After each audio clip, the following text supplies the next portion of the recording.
You're listening to the Immigration Lawyers Toolbox Podcast, the podcast that keeps your practice sharp and your clients happy. I'm your host, immigration lawyer John Khosravi, and every week we're bringing you insights, tips, and real-world conversations with top immigration attorneys and industry leaders. Whether you're here to grow your practice, stay on top of the latest trends, or get inspired, you're in the right place. Ready? Let's go. Hello, fellow Toolboxers. Welcome to episode number 428 of the Immigration Lawyers Toolbox Podcast. It's our regular weekly that we do on Mondays. I try to get it in one way or another on Monday. I'm not sure when you're going to listen to this, but it's Monday, October 13th. And we talk about the top 10 things I learned last week about the practice of immigration law that other immigration attorneys definitely should listen to just have a better understanding of what's going on and kind of keep up on the news and everything without having to follow the news to avoid that headache. So I appreciate you tuning in. We're getting more and more listeners every day. They contact me, more and more students coming to our courses and joining our community page for U.S. lawyers on the website circle.so, where we have a lot of videos, discussions, a lot of information to help you updated in a private community. We can talk openly. It's outside Facebook, outside of YouTube, all that kind of stuff. So if you want to join that, just email me, or best yet, go to the website, immigrationlawyerstoolbox.com, click on the community tab and fill in the information there. We want to check your bar info to make sure you're a U.S. lawyer to have you in. That way it's more of a private community. So I want to thank you all for joining. And if you're listening to this on Spotify in particular, but whatever you are, leave a review for us, 5 stars. Helps us move up the rankings so more immigration lawyers will learn. The more people are listening, the more incentive and joy there is to get this out there. Although the audience is great, we love what we're doing right here. It's always fun when there's more people listening and it's getting out more. I also want to thank the sponsor for this podcast and issue number 10 of the Immigration Lawyers Toolbox magazine, which is out. Go to our website again, immigrationlawyerstoolbox.com. Click on the magazine tab. You can find issue number 10 and the ones before that. It'll be a great help for your practice. You have so much practical information for practitioners. Really the number one and only trade magazine for immigration attorneys. So check it out there. And again, e-immigration by Serenade, a lovely resource. There's a vendor that helps people manage their practice. And so let's talk about case management system while we're at it.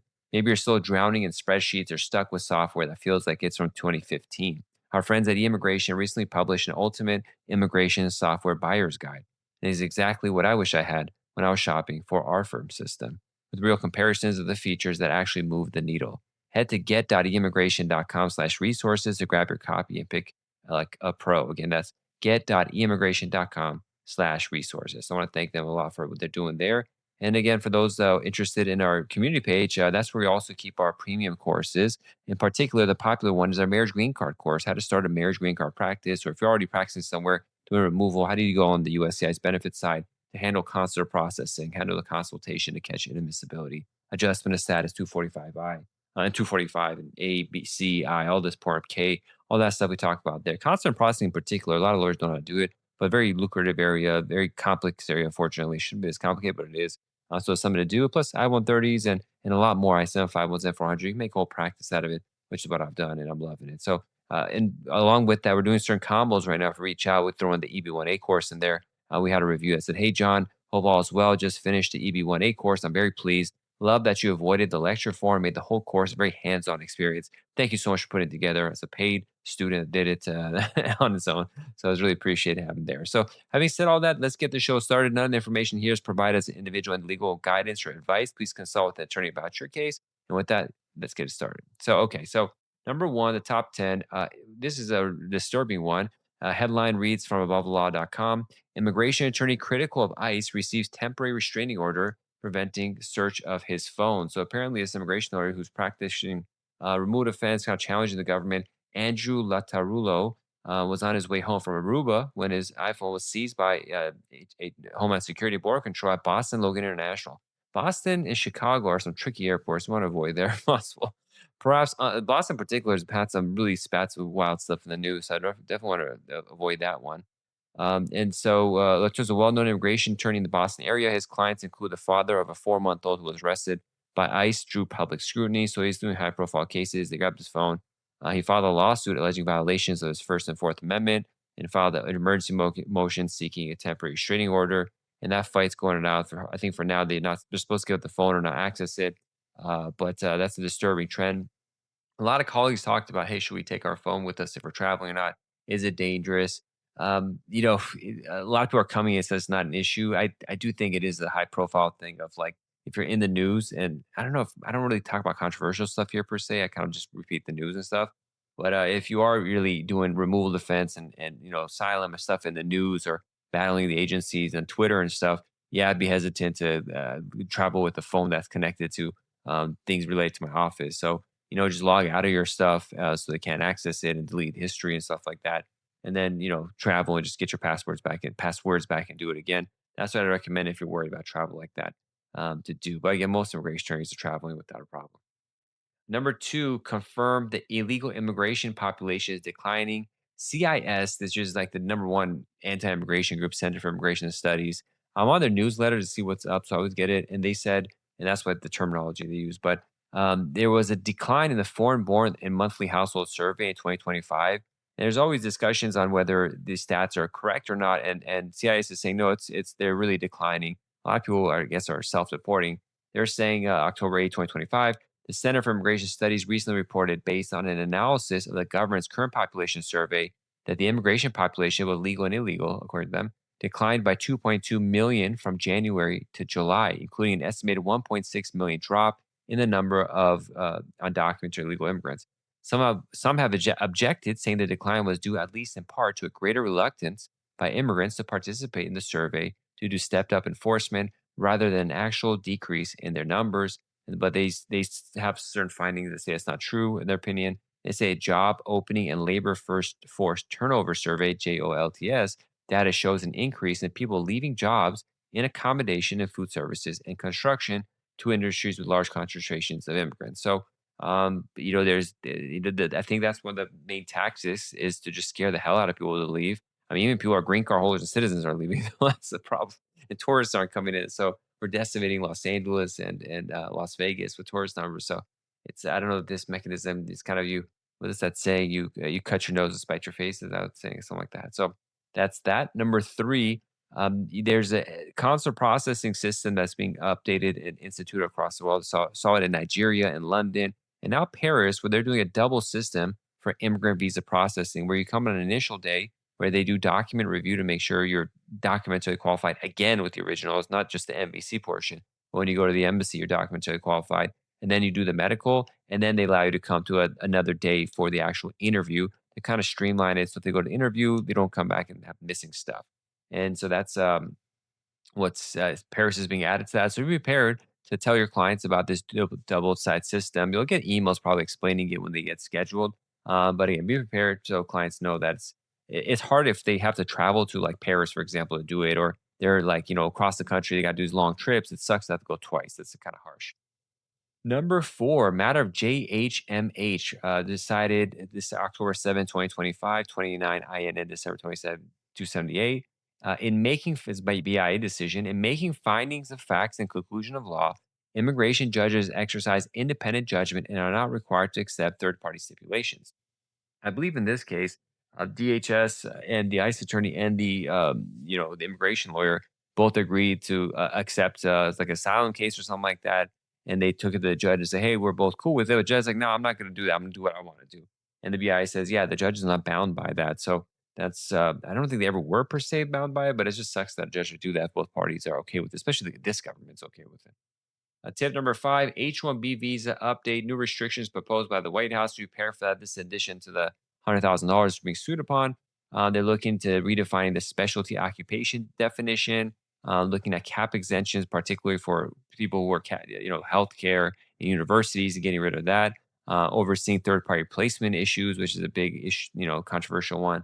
And then employer compliance. I guess they're using that $500 to come and check you, make sure no wage or labor condition issues and all that kind of stuff. So, I was talking with, it was offline actually, in preparation for well, I'll mention right now, I'm going to be speaking at the California's conference, AILA conference in Long Beach, California, this November 13th ish on the first day, first one, with our colleagues. Tammy, I just met her. Tammy's her first name. Next time I don't know her last name, but and Nicholas Meraz, he's been on the show. And we were discussing this kind of stuff. And I just mentioned like, these H-1B people, people have a lot of scrutiny when it comes to removal defense, asylum, humanitarian cases, but there's whole practices that are based on H-1B. Like that's their moneymaker. You know how they have for Christmas time, they have that Black Friday sale because up until Black Friday, companies are in the red. They're losing money, and that's sale time. And Black Friday is when they go positive. This H-1B period for a lot of firms is their big one that they do. A lot of these large firms, and so now where there's a situation where they can crack down on that, they're going to really have to pivot and figure out how they're going to practice, and their whole pricing structure, client structure is going to be affected. So be prepared for that situation happening. Number six, the New York Post posted about some trucker, a migrant trucker, having no name given, or the FMN, no first name, NFM, whatever that is. A lot of our clients have from certain countries where they just have a last name, and so they write no first name on their documents, and that's on their green cards, on the passports, and everything. I have a client from India right now. It's like that. And now that people are becoming aware, it's kind of shocking to them. They're like, "Wait, what do you mean you can't put a name there?" It's like, well, this is just how these things. I'm not really sure what the background of this no name situation is. A lot of these passports in foreign countries, but that's it, and that's come under scrutiny. So be prepared for that. If you have clients that have missing first names, just a last name, that they're gonna affect potentially getting a driver's license and discrimination from the government in different ways. That's probably going to be coming up because it's getting attention now. Number seven, Trump administration taps Army Reserve and National Guard for temporary immigration judges. It's coming. The National Guard people, not just the JAG officers, but are coming to take the temporary immigration judge positions. I think a week or two of training and getting in there, and that's it. We'll see how that's going to work out. So, I not to say these people are bad lawyers, but immigration lawyers law is really hard. So I'm not sure how they're going to figure that all out. But that's their way to fast track the removals, and a lot of lawsuits probably going to happen. Number nine, our great colleague of ours posted this. Let me open up the link. I kind of have her on the show again. She does a lot of great litigation work and is really on the forefront of protecting immigration lawyers. Sorry about. I'm going to read her post on LinkedIn. I'm going to put the link there so you can follow her. Arecha Sharma Crawford. She's been on a show. She says, "Big win for the rule of law. Federal courts find that ICE's actions in arresting individuals at El Potro's Liberty, Missouri restaurant without a warrant violated the Castanon Nava settlement agreement and thus were unlawful. Hats off to Mark Fleming for being the absolute badass that he is." And Mark Fleming, he files lawsuits. I think he's probably have ALA. I'm not familiar with him myself. I think I did an ad request when I saw this to him. But more power to him. And thank you, Racha, for sharing this. I'll put the link so y'all could follow these great attorneys and get to know what's going on with that settlement. The last two tips are really practice management ones. One is number nine. When you're hiring like more team members, you want to probably keep like an email address that's you want it to have the name person. So let's say John at immigrationlawyerstoolbox.com. But at the same time, you might be having people that come and go. So you might have paralegal at immigrationlawyerstoolbox.com.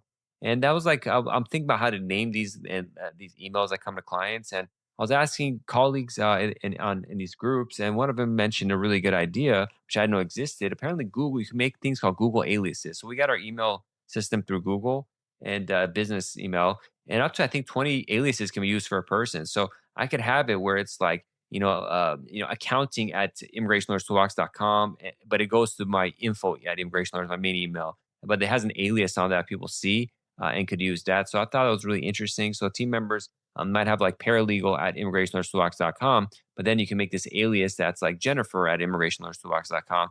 And so it's just buying one email, but it all goes to the same place. So I wanted to let you know this Google aliases system happens for your team members as you're expanding. Something very helpful. And then finally, number 10, I was reaching out to a vendor in the immigration space for my law firm. I don't want to go too much details because I'm in a bad mouth them right now, but they were nice people. I met the owners and stuff, but it's they have boilerplate language in their contract that they gave me for the service they're providing. And I read some big stuff which I didn't like, but I didn't go into the boilerplate, which I would skim normally.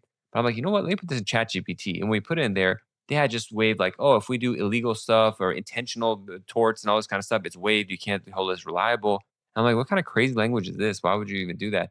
And they were unwilling to change it. But I'm like, okay, that kind of sucks. But now I thought, you know what? Like, even ChatGPT said it's a one-sided contract. I'm going to upload it there. So I went in. I'm like, let me think. Let me upload my own contract for like a marriage green card case and see what it says, dude.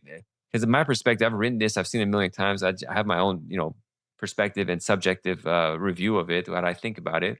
But I put in ChatGPT and it says really good actually on the side. It said like we carve out, we don't like, we say there might be additional fees for RFEs, and the recommendation was like, okay, ask the lawyer to give a fixed rate for the RFE is. But I'm like, we don't know what the RFE is. Once we have it, we quote a price. So that it's not a bad argument for a client to actually make, but our response, and we got to stick with it, is like, I don't know, an RFE could be a 20-minute thing or it could be a 20-hour thing. So there's no way to ahead of time in the contract do it. And then there was some wording that we had. We added a term in our contract where if clients disappear and don't respond to us in a certain amount of time, we have the right to charge them for it or drop the case. Because the worst thing is when clients disappear on you, don't come, they come and go. So we want to work fast. That's what people want. So we want to be there, but we're like sitting there chopping the bits to get it started. The client just misses. It's like, okay, if you're gonna waste that time and we're just sitting there waiting for you, then we're gonna charge you if it goes a long period of time where you're not responding to us. That's reasonable. And it said, okay, but the way I worded it wasn't that good. So it's like, this doesn't make sense. Ask the lawyer to clarify. And then I'm like, okay, so that's on their perspective. I'm like, now as a lawyer's perspective, what should I do to like make this contract better or like to my benefit, all that kind of stuff. And so it was really interesting. It helped me with certain wording and readability stuff and terms. But overall, it's a good contract, but it did help me tweak it a little bit. So I definitely recommend doing the same, putting a generic version of your contract out, like the boilerplate without clients' names or something like that, and upload it, see what perspective it has, what it thinks are missing, what it should be added, industry standards for immigration, and all that kind of stuff. And so that you get better systems done and have a second eye that's a neutral arbiter review it and give opinion both on the client's perspective and then a separate prompt for the attorney's perspective. So thanks so much for joining us watching this. If you see the kind of things I think about, you'll definitely like our immigration courses on AB1A, E2, marriage immigration law, our flagship program to get you up and running fast forward your life so you become a great immigration practitioner with mentorship. And so really set you off for sky being the limit, if you will.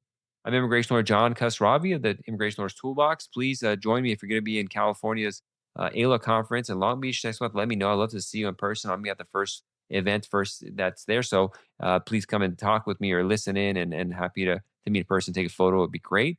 Having said all that, God bless, be safe, and I'll see you all next time. Bye-bye.